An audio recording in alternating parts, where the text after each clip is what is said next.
mas tu después não as entende ninguém. Oyentes de la emisora cultural, uno de los acontecimientos importantes de la 12ª versión del Festival Internacional de Poesía de Pereira, Luna de Locos, fue la presencia en la ciudad del poeta Luis Fernando Mejía Mejía, luego de 30 años de ausencia.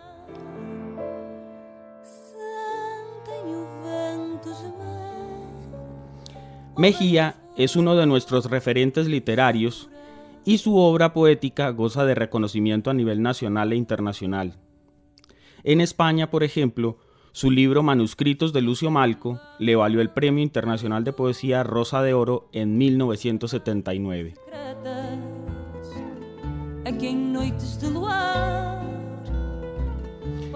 Entre la obra de Luis Fernando Mejía se destacan otros libros como La Resurrección de los Juguetes, Alquimia de los Relojes Clausurados y Camino hacia la Luz. El crítico Andrés Holguín lo incluyó en su antología de la poesía colombiana, publicada en la década de 1970. El pasado 31 de agosto, luego del lanzamiento de una antología de sus poemas, editada por Clepsidra Editores, el poeta Luis Fernando Mejía concedió una entrevista exclusiva a la emisora cultural de Pereira para hablar de sus orígenes familiares y de algunos aspectos de su trayectoria literaria. Escuchemos entonces a Luis Fernando Mejía Mejía en este especial con motivo del Día de la Pereiranidad. Bueno, este viernes 31 de agosto de 2018, con una maravillosa fortuna para los oyentes de la emisora cultural de Pereira, Remigio Antonio Cañarte, y es la presencia en la ciudad del poeta Luis Fernando Mejía Mejía, después de casi 30 años de no visitar la ciudad, una de las figuras literarias emblemáticas de la ciudad. Don Luis Fernando, pues bienvenido a Pereira, pero ¿cómo se ha sentido en este regreso al Festival de Poesía Luna de Locos? Gracias, Mauricio. Mira, los antiguos griegos decían, no abandones jamás tu patria, pero si la abandonas, no regreses a ella porque no la encontrarás. Y en efecto, he vuelto y no la he encontrado porque la Pereira que yo dejé era distinta, la Pereira de ahora es mejor. Es la misma, pero mejorada y embellecida, sobre todo porque la gente es el alma de la ciudad. No son las casas, ni las avenidas, ni los puentes. Es el alma de la ciudad, su gente, y la gente nueva que está surgiendo. Los jóvenes de ahora han transformado una ciudad progresista, ganadera, comerciante, en una ciudad culta, que fue uno de los sueños de mi juventud. Yo siempre quise que en Pereira un poeta fuera apreciado, que un músico fuera respetado, que un pintor fuera admirado. Y estoy encontrando hoy un grupo de personas que han logrado realizar esa transformación milagrosa, convertir el gusano en mariposa. Muy bien, don Luis Fernando. Vamos a hablar un poco de sus orígenes. En los orígenes suyos está el poeta Epifanio Mejía. ¿Cuál es esa ruta de ese apellido Mejía y cómo llegan los Mejía a Pereira, que entiendo que llegan de Salamina? Mira, yo tengo varios Mejías, que son en el fondo todos el mismo, ¿verdad? Lo que pasa es que el primero que llega a Colombia tiene 10 hijos que constituyen las 10 ramas primordiales o primigenias del apellido Mejía. Los Mejía de Salamina, que son los de mi madre, tienen una tara poética cuyo más alto exponente fue Epifanio, el cantor antioqueño, que murió en el manicomio condenado 30 años, más que por la locura de la poesía, por la incomprensión de su tiempo. Mi abuelo Francisco también era poeta, un poeta de décimas españolas. Tenía una columna en los periódicos de la época que se llamaba Chispas del Yunque, donde realmente sacaba chispas de tipo político, etc. Los Mejía llegaron cuando don Valeriano Marulanda, mi bisabuelo, transformó el corregimiento de Pereira en municipio y se constituyó en el primer presidente del Consejo y diputado a la Asamblea, que luchaba para secenar del viejo departamento de Antioquia el actual departamento de Caldas.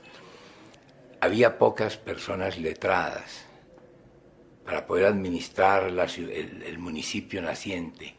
Y mi abuelo Francisco, que había abandonado sus estudios de Derecho en Bogotá para incorporarse a la guerra civil en el Partido Liberal, y Pereira era un fortín liberal después de la Guerra de los 1000 días, fue traído a Pereira para que coadyuvara a la formación del municipio. Él se traslada desde Salamina con su familia. Mi madre vino a lo que llamaban lomo de peón, o sea, cargada por un campesino robusto, atravesando el cable desde Salamina, llegaron a Pereira. Esa es la historia de los Mejía aquí en Pereira. Y realmente tenemos una tara poética, quizás por el ancestro perpetuo. Mi madre es Mejía, Mejía, Mejía, de Mejía, y los 4 primeros Mejía son el mismo porque son fruto de 2 hermanos, de 2 primos hermanos dobles.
Su abuelo hizo las primeras proyecciones de cine en Pereira.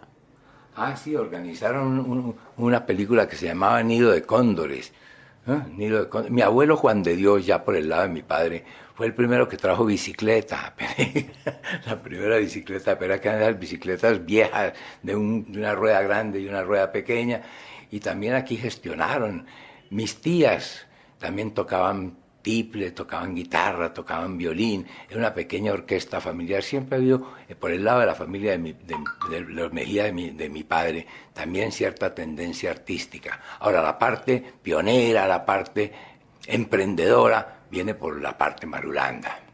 ¿Usted en qué colegio estudió en Pereira? Yo estudié en Cali, en el colegio Bermas, de donde me expulsaron, y luego terminé en el colegio Pío XII de los Padres Franciscanos, y después me trasladé para Bogotá a estudiar en la Universidad de los Andes. Hice varios cursos de humanidades, nada formal, simplemente agotando los programas de los profesores que me gustaba escuchar. Fui alumno de Marta Traba, de don Ramón de Subiría, de Danilo Cruz, del maestro Rafael Maya, de Eduardo Carranza, y una vez que me hube agotado todo su conocimiento cuando él las había escuchado, me retiré de la universidad y me vine a Pereira porque había sido elegido concejal de Pereira. Aquí actué un tiempo, me casé con una pereirana raizal, hija de Óscar Giraldo Arango, que fue uno de los pioneros de la radiodifusión en Colombia y el creador de la primera emisora de Pereira, La Voz Amiga y Radio Centinela. Y aquí nació mi hija, y aquí trabajé un tiempo en las empresas públicas como jefe de Relaciones Públicas y posteriormente me nombraron canciller de la Fundación Universitaria para la Cultura y comenzamos desde allí una labor de tipo cultural, y esa fue el germen del cual nació la primera facultad humanística, la tecnológica, que fue la Facultad de Educación. Bueno, en sus primeras lecturas, ¿el amor por la lectura nace de bibliotecas familiares o en este ejercicio de estudiar en Cali o en Bogotá? Mira, mi madre, como buena Mejía de Salamina, le encantaba la poesía. Es más, el nombre de Floralba se lo puso mi abuelo porque era el nombre de una poetisa española muy en boga en la época. Porque mi abuelo Francisco, mientras vivió en Bogotá, perteneció a la Gruta Simbólica, y fue amigo de Silva. Inclusive se rumora que tuvo amores con Elvira Silva, ¿verdad? Y a mi madre, que es la menor de las hijas, le puso el nombre de Floralba, repito, en homenaje a una poetisa española que era admirada de esa época. Y mi madre nos leía antes de dormir poemas, nos leía poesía, nos contaba cuentos. Pero, digamos, este es el germen de su amor por la lectura. ¿Había biblioteca familiar? ¿Qué títulos había que usted recuerde en esa época? No era una biblioteca muy grande porque mi padre era un ganadero y era un comerciante y todo, y los libros no eran precisamente su interés. Pero mi mamá sí, leía novelas, Víctor Hugo, Balzac. No era una biblioteca muy frondosa. No, digamos, no era una biblioteca, eran unos pocos libros. Pero lo llevaba mi mamá. Y mi papá leía novelas de vaqueros. Yo siempre los veía leyendo. A mi papá novelas de vaqueros y a mi mamá leyendo a Víctor Hugo, y nos leía poemas de Porfirio Barba Jacob, de José Asunción Silva, de Guillermo Valencia, pero yo no sabía que eran poesía, no había una distinción de género. Yo vine a saber que era un poeta cuando entré al kinder, y cuando nos enseñaron a leer y escribir, la primera cosa que escribí, que no fuera copiada, sino por mi propia iniciativa, escribí, y la madre Cristina, que era la que me enseñó a leer y escribir, dijo: ¡ay, pero este niñito es poeta! Y yo no sabía que era poeta. Yo me quedé aterrado, no sabía si ser poeta era bueno o ser poeta era malo. Y mamá, ¿qué es un poeta? Entonces mi mamá me explicó que era un poeta, y fue cuando me dijo que Epifanio Mejía era nuestro pariente y que era poeta, y me recitó entonces la tórtola y la muerte del novillo. Y me acuerdo de la muerte del novillo y me entristecé profundamente cuando me recitó mi mamá la muerte del novillo, y desde entonces yo sentía angustia cuando me llevaban a la finca de mi padre y castraban los toros. Y como me habían designado como futuro ser yo el castrador de novillos, me aterrorizaba que ese fuera mi destino.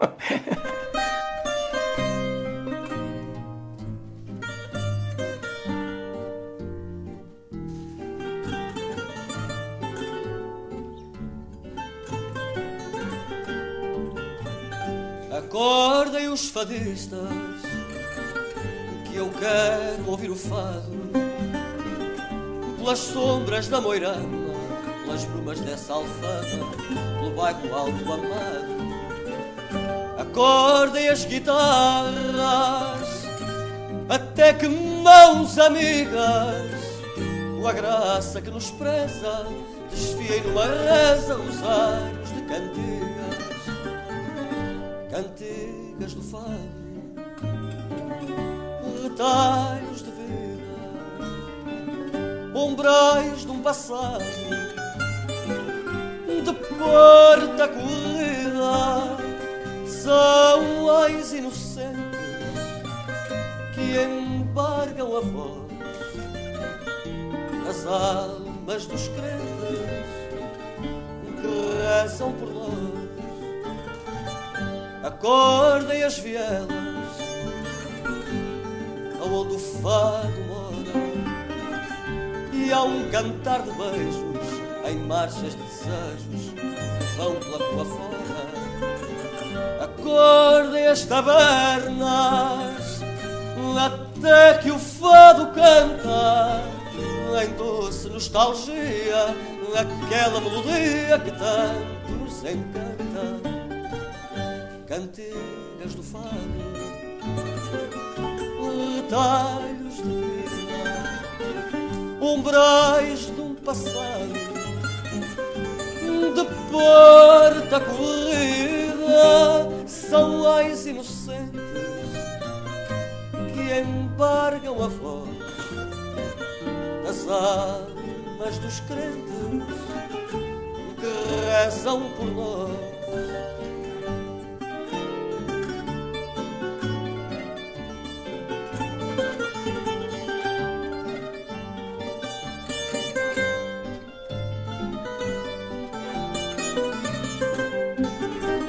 São as inocentes que embargam a voz das almas dos crentes que rezam por nós.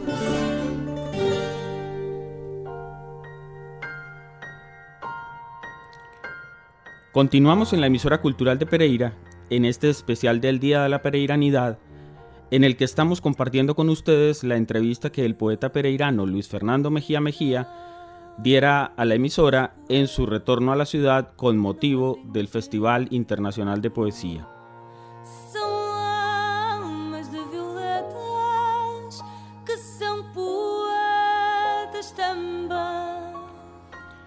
El escritor Alfonso Bonilla Aragón destacó a Mejía como un caso de madurez en la temática, en la forma y en la expresión lírica total. Continuemos entonces escuchando la voz de Luis Fernando Mejía Mejía. En su adolescencia, en su primera juventud, ¿usted tuvo un contacto con Alfonso Bonilla Aragón en Cali o en Pereira? No, en Cali. No, mis padres vivían en Cali. Mi padre fue de los primeros pereiranos que emigraron. Emigraron de la ciudad en busca de más altas perspectivas. Y nosotros vivíamos en Cali, pero veníamos permanentemente a Pereira, que era maravilloso. Veníamos en el autoferro. Y cuando se divisaba Pereira yo sentía una cosa maravillosa, porque esta era una ciudad que yo sentía en mis entrañas, porque cuando llegaban todas las tías, ¡ay, cómo está de grande el niño, mire! Y me fascinaba la catedral de Ojalata. Me parecía como si fuera de un pesebre, como si fuera la iglesia de un pesebre. Tanto que cuando Pilar Miró me hizo una entrevista en la televisión española a raíz de La Rosa de Oro, me dijo, poeta, ¿y usted de dónde es? Y yo soy de un pueblo de Colombia que tiene la catedral de Ojalata más grande del mundo. Y pensaron que era mentira. Y es verdad. A su regreso a Pereira, ya cuando usted fue designado concejal, que fue por la época del centenario, entiendo, ¿cuál era el panorama cultural de la ciudad? Estaba asociado a Amigos del Arte, había algunas cosas, sí, pero ¿usted qué recuerda? ¿Librerías? Sí, aquí había los pioneros de la cultura, que fueron los Dreu, la familia Dreu, el doctor Carlos Dreu. Sin más, por aquí te traje una foto con el doctor Dreus, a quien yo aprecié muchísimo y que hizo una gran labor, porque él no solamente era gran maestro de la masonería aquí en Pereira, sino que tenía una biblioteca pública, abierta, de autores colombianos, abierta al público. Entonces era un sitio donde yo solía ir. El primer recital que hice yo en Pereira me lo patrocinó doña Edi Dreus, la hermana del doctor Dreus. Doña Edi tenía la Sociedad de Amigos del Arte. Entonces, yo había leído aquí entre los familiares y los amigos unos poemas y llegó a manos de doña Edith. Entonces ella dijo, vea que el hijo de Juancho Mejía escribe versos. Entonces fueron de Luis Carlos y entonces Luis Carlos dijo, yo no creo que este muchacho haya escrito eso, pero si ese muchacho escribió eso, tenemos un gran poeta. Invítelo pues, mía. Entonces me invitaron y leí mis versos y ahí nació mi amistad profunda con el maestro Luis Carlos, a quien yo ya había leído de antemano, porque mi mamá tenía su libro Cibaté, que fue el primer libro primero de Luis Carlos, que además es una obra estupenda y que yo no me explico por qué no se ha reeditado, porque a Luis Carlos se conoce por sus bambucos, que son maravillosos, pero esa no es la gran obra de Luis Carlos. Él me dijo, la última vez que conversamos, me dijo, mira, yo edité mis versos en tiple porque no conseguí editor, pero la gran poesía de Luis Carlos está en sus sonetos, que están a la altura de los de Luis Carlos López, si no mejores, y constituyen los grandes pilares de lo que los académicos llamaron el antimodernismo. Pero aquí se le conoce por sus bambucos, Muchachita Pereirana, La Ruana, que indudablemente tiene un gran valor, pero que desde el punto de vista literario no pueden ser comparados con el valor de sus sonetos. ¿Y usted recuerda algunos otros escritores pereiranos de esa época? A Hugo Ángel Jaramillo, que fue una persona muy meritoria. Miguel Álvarez, un periodista también. Bueno, desafortunadamente, ahora la memoria, gracias a Dios, uno se va envejeciendo y la memoria se va agotando, porque donde uno acumulara toda la memoria de la vida, se moriría de melancolía como mi señor Don Quijote.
También por esa época en la que usted regresa a Pereira, pues está el auge del nadaísmo. Yo quisiera preguntarle concretamente es ¿cómo conoce usted a Gonzalo Arango?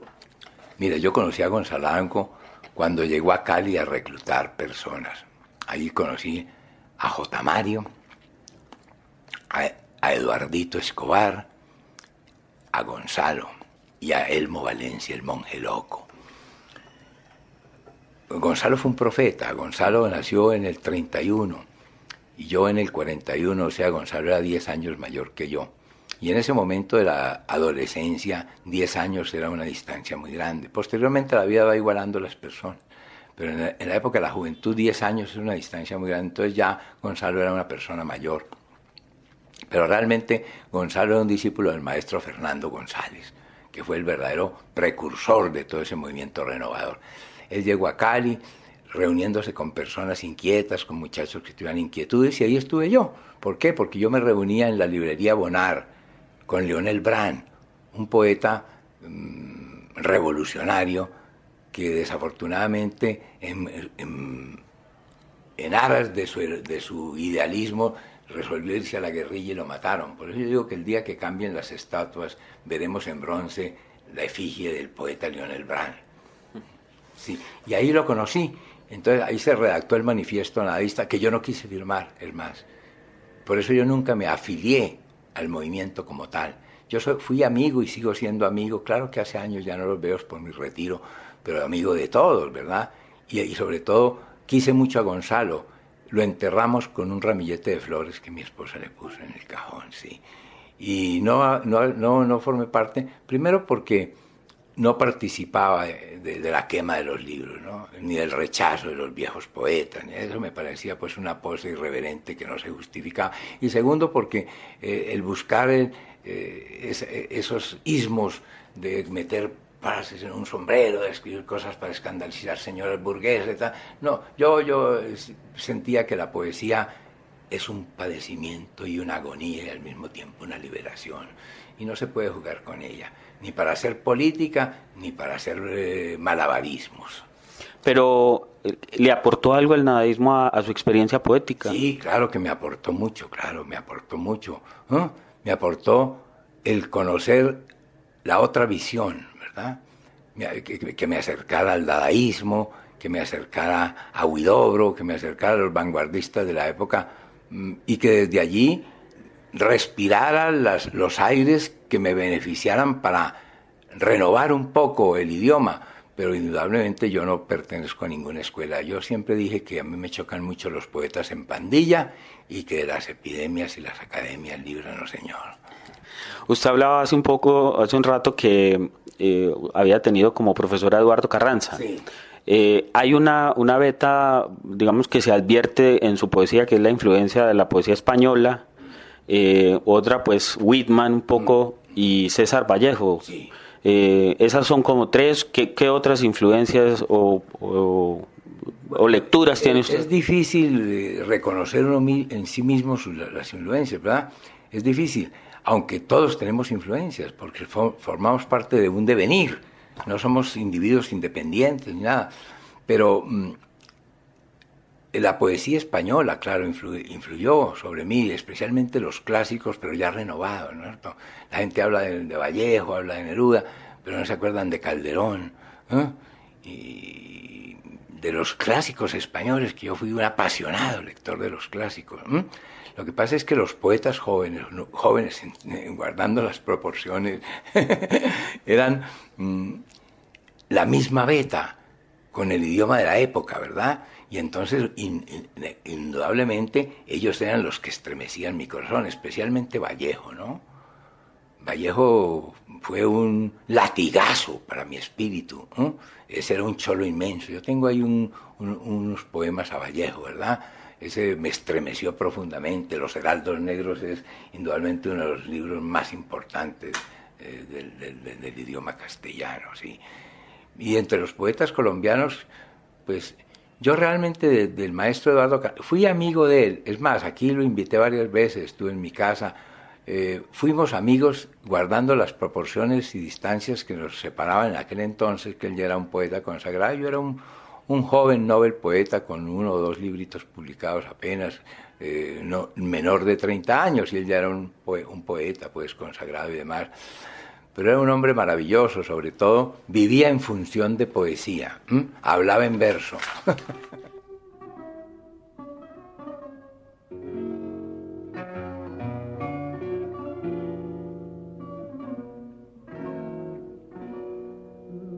Naquele amor derradeiro, maldito e abençoado, pago a sangue e a dinheiro, já não é amor, levado.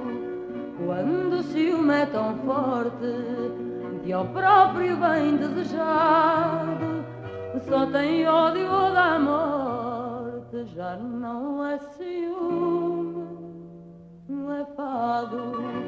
Canto da nossa tristeza, choro da nossa alegria, praga que é quase uma reza, loucura que é poesia, um sentimento que passa a ser eterno cuidado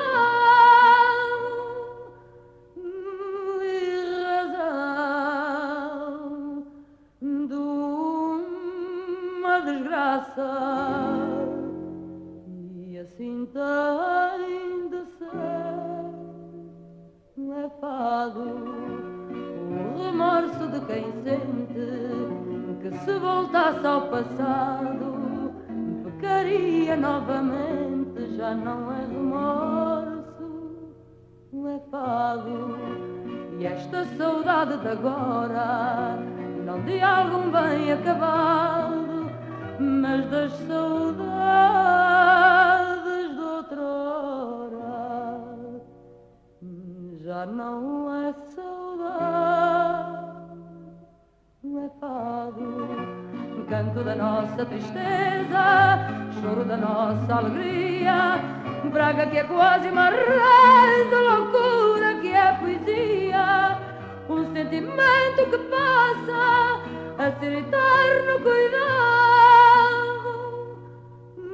e razão de uma desgraça, e assim tem de ser levado.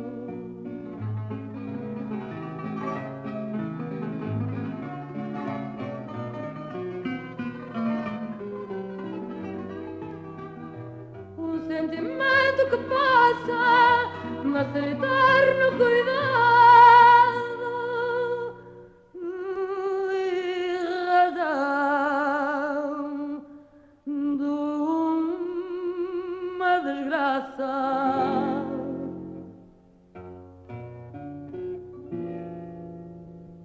levado. Só quem bala no peito dores amargas y secretas, a quien noites de luar... Uno de los poemas emblemáticos de Luis Fernando Mejía Mejía es el que lleva por título Cuando la ciudad me sobreviva, dedicada a Pereira. Escuchemos la anécdota sobre su creación y su lectura completa en la voz del propio poeta. Esto hace por lo menos que 45 años, este poema o algo así. Lo escribí en la Circunvalar, eran como las 6 de la tarde, ahí frente a una iglesia gótica hecha con cemento armado, ¿sabes? Con hormigón, aquí es una iglesia gótica con hormigón, ¿no es cierto? En el ¿ah? San José. Eso, enfrente de esa iglesia. No existía el monte.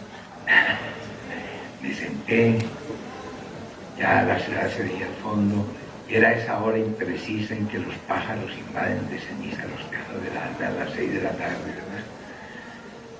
Y entré en conciencia de la muerte. Y asocié la muerte con la ciudad, que yo me iba y la ciudad se quedaba, porque siempre hasta ese momento la ciudad era una extensión de mi existencia, una parte de mí mismo. Y entonces se la dediqué a Pereira. Se llama Cuando la ciudad me sobreviva. Y con el correr del tiempo he visto que mucha gente lo ha aprendido y que ha gustado mucho y ha circulado, porque los poemas tienen vida propia y salen de nuestras manos y se van.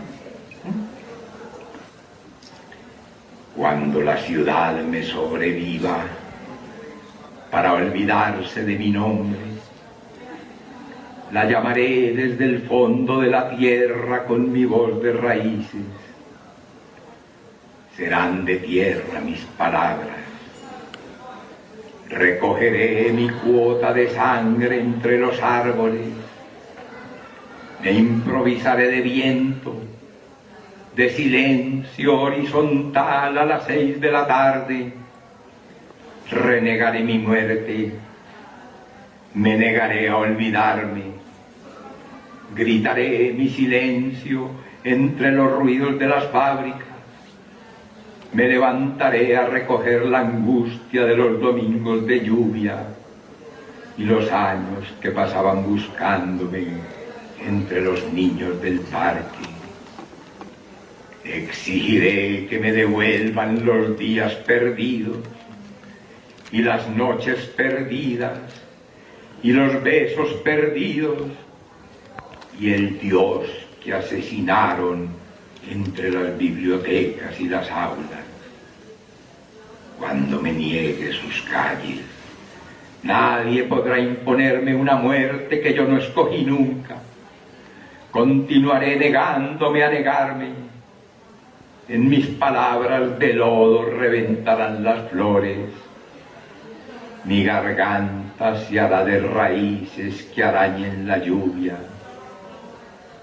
Cuando la ciudad se olvide de mi nombre, yo estaré entre los niños que crecieron para jugar a la guerra. Estaré con un libro impidiendo la muerte, gritando desde las bibliotecas. Toda la humanidad pasará sobre mi olvido y yo seguiré negándome al silencio desde mi metro de tierra. Desde mi silencio aturdido de protestas, continuaré creciendo en los incendios de hierba y en las hormigas que bajen a mi cuerpo. Nadie podrá obligarme a que desaparezca si he dejado mi vida sobre todas las cosas.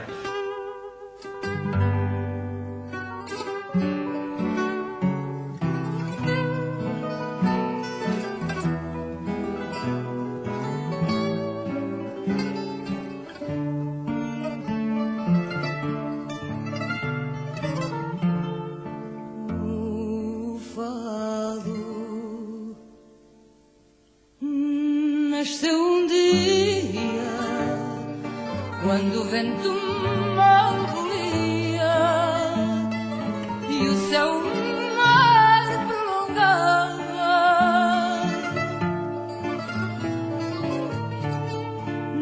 Na morada de veleiro, no peito do marinheiro que está cantava, que estando triste cantava. Ai, que lindeza tamanha, meu chão, meu monte, meu vale, de folhas, flores, frutas de ouro.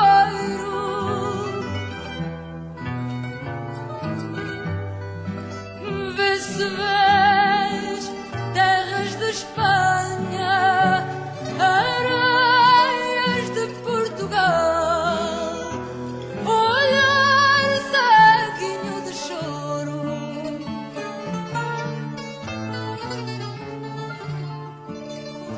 Na boca marinheiro, do frágil barco veleiro, morrendo a canção magoada.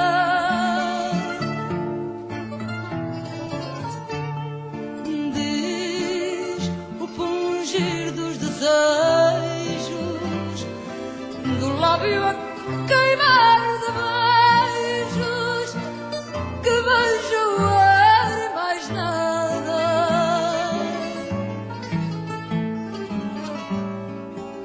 que beijou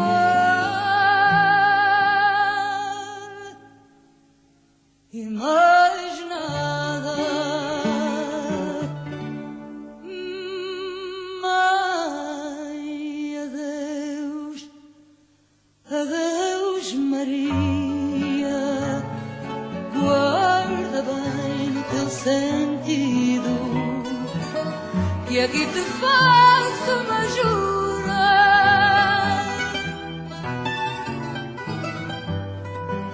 que eu te levo à sacristia, com feiras que foi servido, dar-me no mar sepultura.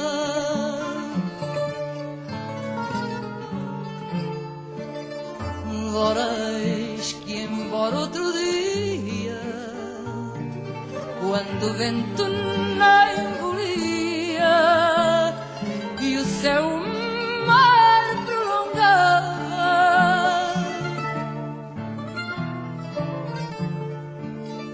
a proa do outro veleiro velava outro marinheiro que estando triste cantava,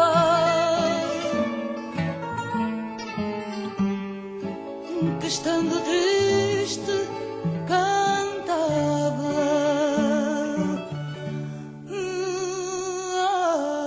Ai, que lindeza tamanha, meu chão, meu monte, meu vale, de folhas, flores, frutas de ouro,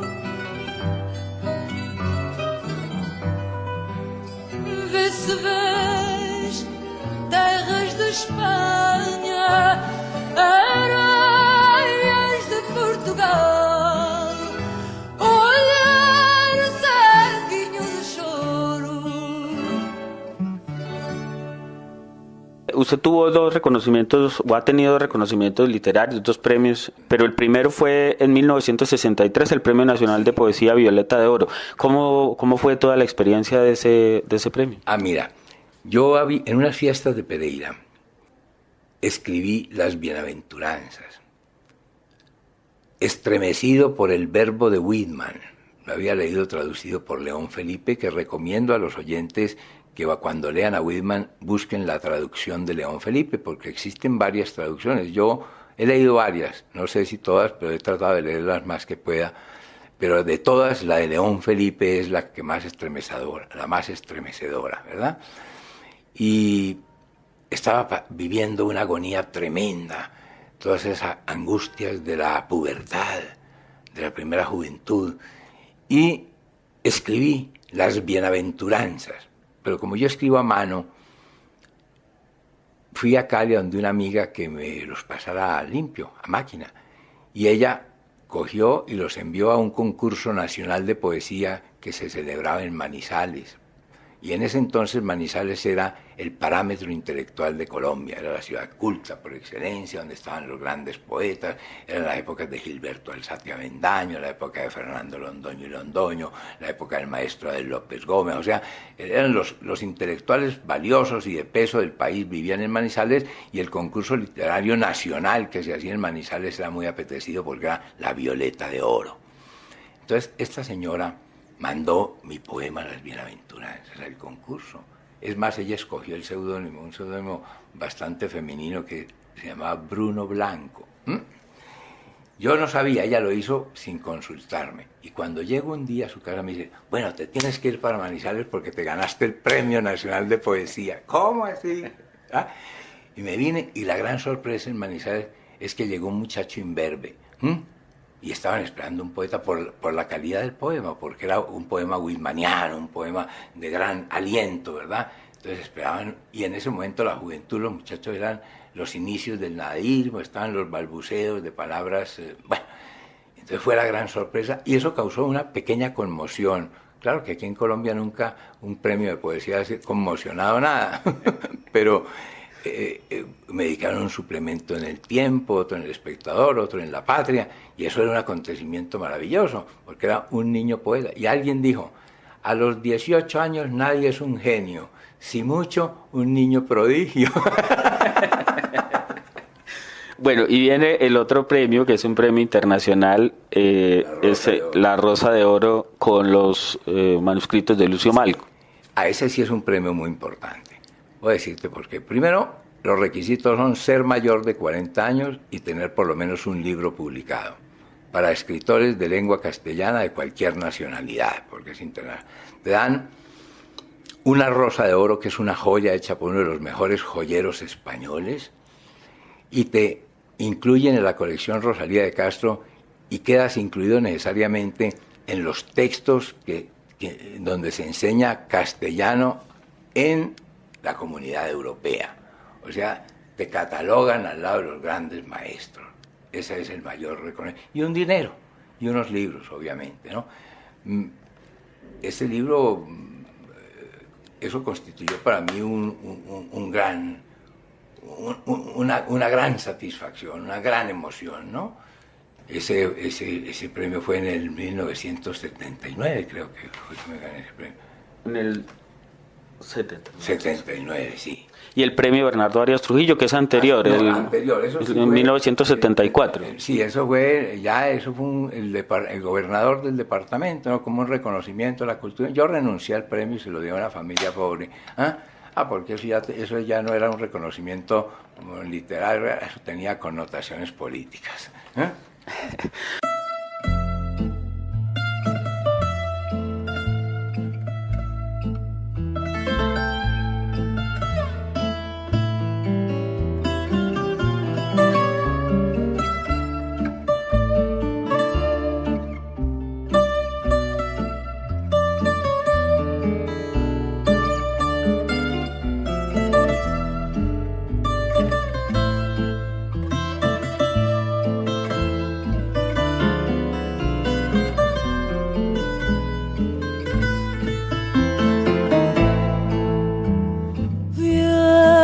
Do fim do mundo num barco vagabundo, vieste como quem tinha que vir para contar histórias e verdades, vontades e carinhos, promessas e mentiras de quem Porto em Porto amar se faz.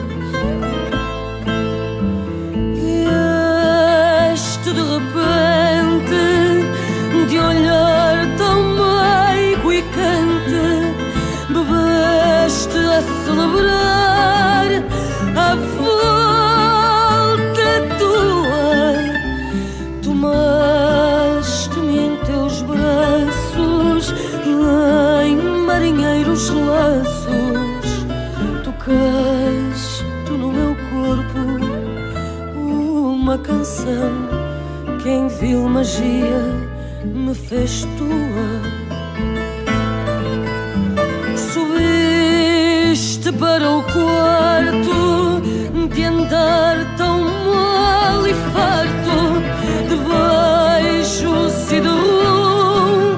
A noite ardeu, cobri-me em tatuagens, dissolvi-me em viagens, com pólvora e perdões.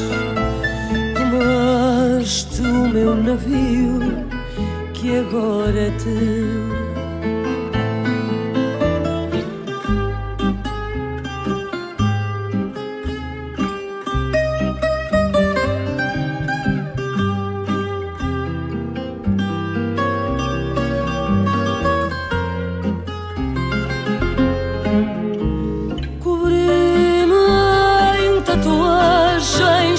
Dissolvi-me em viagens, com pólvora e perdões.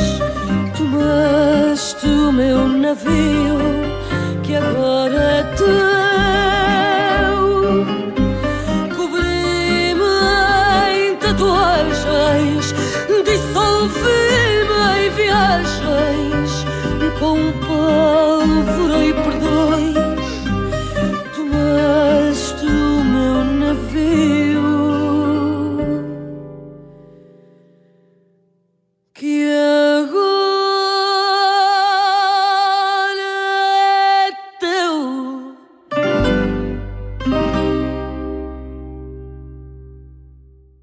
Hablemos un poco también del libro Alquimia de los relojes clausurados. Usted ha hecho un énfasis ahí porque es como una especie de transición también vital con ese libro.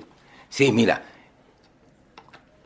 cuando yo me caso y tengo mi primera hija, me toca marcar tarjeta. Y marcar tarjeta implicaba amarrarme a mi tiempo. Entonces yo me desespero, porque hago conciencia de que yo le estaba vendiendo mi tiempo a la vida. Y por eso digo, yo le pago a la vida por semanas el derecho a vivir. Y no pregunto a la usura de las horas cuánto pago en espera por un pan. Hoy es domingo, hija mía, y podemos jugar. Cuando me doy cuenta que estoy vendiendo mi tiempo, me desespero. Entonces me rebelo y decido clausurar los relojes. Entonces hago la alquimia de los relojes clausurados. Y todo es mi enfrentamiento con el tiempo, con la espaciotemporalidad. Es un poema de tipo hegeliano, es un libro de tipo hegeliano. Es mi rebelión contra el tiempo. Sí, son poemas muy concentrados, poemas muy cerebralizados. Es toda la angustia de mi lucha contra el tiempo. En esa lucha precisamente usted llega a desempeñar un oficio en el que también obtuvo reconocimientos, que fue la publicidad. ¿Cómo fue esa experiencia? Claro. Así, eso fue cuando me sacan de la universidad porque era un profesor poco ortodoxo. Y siempre empezaron las presiones del gobierno y el gobernador pues era el presidente de la junta. Y yo resultaba, no me podían echar de la universidad porque los alumnos me querían mucho. Me adoraban, entonces decía, echar a este poeta, se nos forma un conflicto aquí. Esperaron que terminara el semestre y no me volvieron a programar. Y me quedé pues sin con qué comprar el mercado. Terrible situación, y no sabía qué hacer. Entonces, de una empresa de Medellín, publicitaria, con un pariente y amigo muy querido, me llama y me dice, mira, quieren hacer un documental sobre la industria de la confección en Pereira. Y necesitamos que tú nos hagas el guión y nos dirijas el documental. Pero yo no sé de eso. Claro que sí, tú sabes, porque yo participaba aquí en un cineforo. Y entonces hablaba de cine, de la técnica y demás, a un cineforo, y pensaban pues que yo sabía manejar el cine y demás. Obviamente que yo no sabía, pero como la necesidad tiene cara de perro, yo dije, bueno, yo voy a hacerles eso. Hice un documental sobre la industria de la confección en Pereira, que entre otras cosas los modelos eran Martín Abad, Amparito Jaramillo, que yo recuerdo, ¿verdad? Entonces, eso tuvo un éxito magnífico, maravilloso. Y cuando estaban presentándolo, estaba el doctor Carlos Ardila Lule viéndolo, preguntó quién había hecho eso. Dijeron que lo había hecho yo, entonces me mandó a llamar y me entregó el manejo de la publicidad de Postobón, de todas sus empresas. Entonces yo introduje el jingle en la televisión colombiana y puse a todos los niños de Colombia a cantar Mamá, yo quiero naranja, y todas las canciones que hice. Y eso me sirvió muchísimo porque gané dinero y mi esposa lo ahorró meticulosamente y con esa plática nos fuimos para Europa. Esa experiencia europea, ¿qué ha significado para usted vital y literariamente? Muchísimo, eso significó muchísimo para mí. Yo me fui a recorrer Europa llevando flores a las tumbas de los poetas. Yo tengo un álbum de fotografías con mi hija y mi mujer colocando flores en la tumba de Goethe, en la tumba de Goethe, en la tumba de los grandes poetas. Por eso cuando llego a España voy a buscar la tumba de Federico y no hay tumba de Federico. Y la de no hay tumba de Miguel Hernández, y por eso escribo, piso la tierra de España, piso tu tierra, Miguel, y me estremezco, y digo, si no les puedo tener flores, les voy a dar flores, palabras, voy a echarles flores, y escribí esos poemas. Fue magnífico. Luego me fui a vivir a Ibiza, porque antes de viajar, Alejandro Obregón, el maestro pintor, que fue un amigo muy querido, me hizo una despedida en Cartagena con un grupo de amigos, y me dijo, vete para Ibiza. Era la época del hipismo. Ibiza era la concentración de todos los hippies de Europa. Y yo, al final, después de recorrer durante 2 años toda Europa, leyendo mis poemas, porque me llevé el libro Camino hacia la Luz, y lo leí en las universidades europeas para los escritores de lengua española, para los que estudiaban castellano, y la divulgué por todas partes. Ese libro, por eso se consigue poco en Colombia, porque la mayoría de los libros se quedaron en Europa. Me fui a vivir a Ibiza, y allá viví un tiempo en Ibiza con los payés. Es una experiencia magnífica.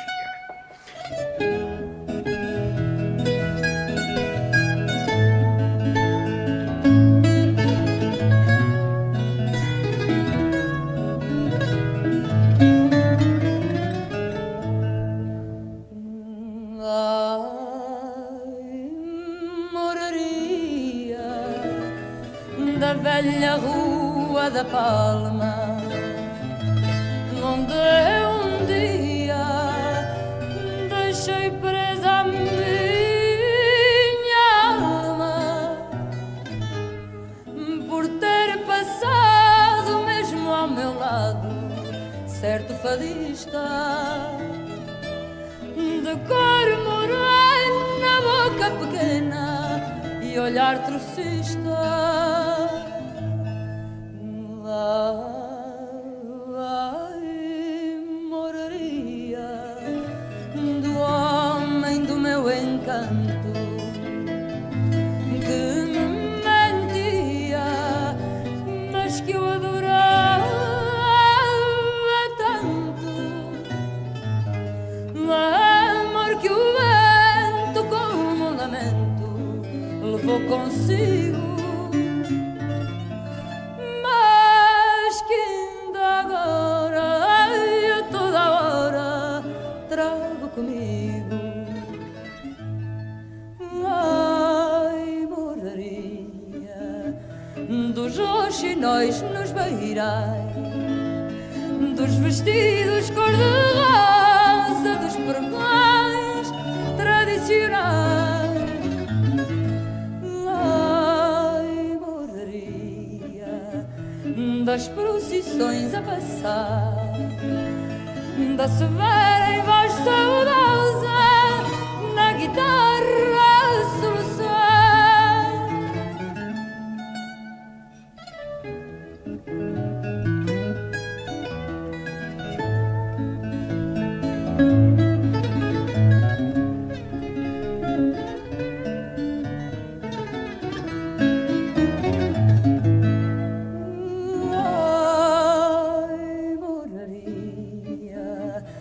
Das procissões a passar, da severa e voz saudosa na guitarra a soluçar.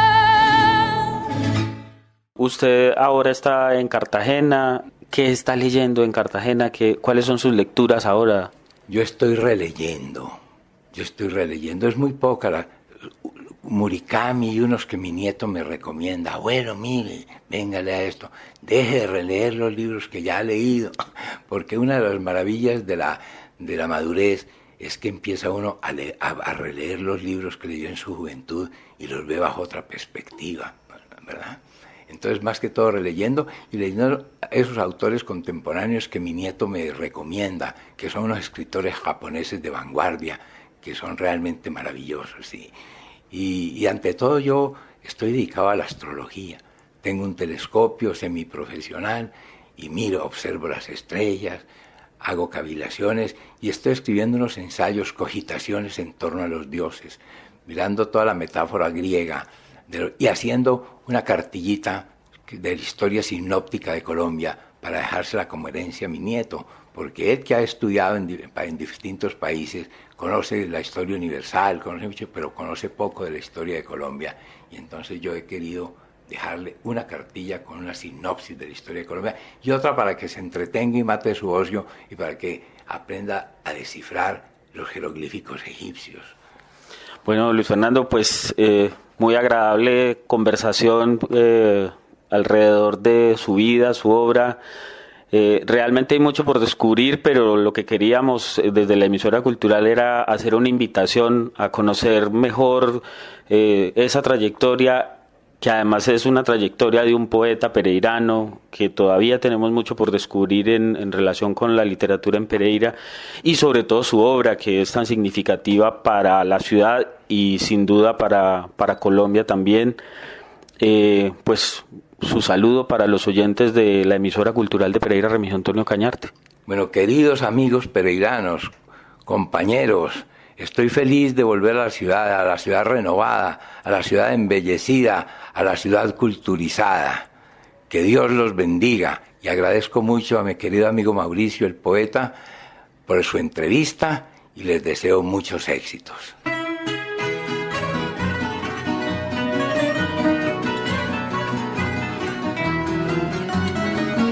Uma casa portuguesa fica bem, pão e vinho sobre a mesa, e se à porta humildemente bate alguém, senta-se à mesa com a gente. Fica bem esta franqueza, fica bem, que o povo nunca desmente. A alegria da pobreza está nesta grande riqueza de dar e ficar contente. 4 paredes caiadas, um cheirinho alecrim, um cacho de uvas doiradas, 2 rosas no jardim, o São José das Azulejos, mais o sol da primavera, uma promessa de beijos, 2 braços à minha espera. É uma casa portuguesa, com certeza, é com certeza uma casa portuguesa. No conforto pobrezinho do meu lar, há fartura de carinho, e a cortina da janela, o luar, mais o sol que bate nela. Basta pouco chinho para alegrar uma existência singela. É só amor, pão e vinho e um caldo verde verdinho a fumegar na tigela.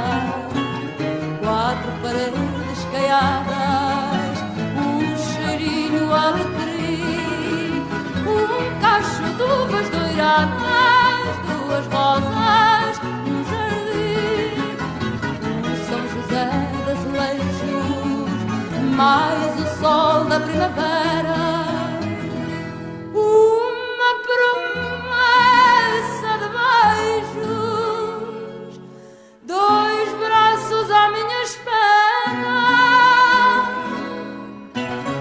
É uma casa portuguesa, com certeza, e é com certeza uma casa portuguesa. É uma casa portuguesa, com certeza, é com certeza uma casa portuguesa.